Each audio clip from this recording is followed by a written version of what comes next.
everybody, hope everybody's doing well. In today's video I did one for the sweet tooths out there. This is my pecan brittle that I do. It's also really close to the same recipe that I use for my peanut and my cashew brittle too. It's pretty easy. I do it straight out the microwave. It's 3 minutes we'll see here of my golden eagle mix and my sugar, and I'll let that cook. Take it out, stir it, throw it back in for 4 minutes with my pecans and let that cook.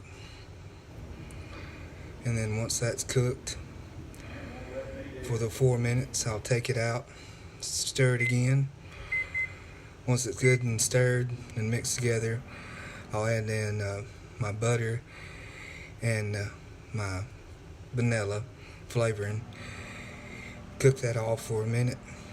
Take it out, stir in my baking soda so I can get some air into it and fluff it up. That way it's not biting down too hard when you're going to eat the brittle. And then you'll just pour it out on a greased pan or dish and then let it cool.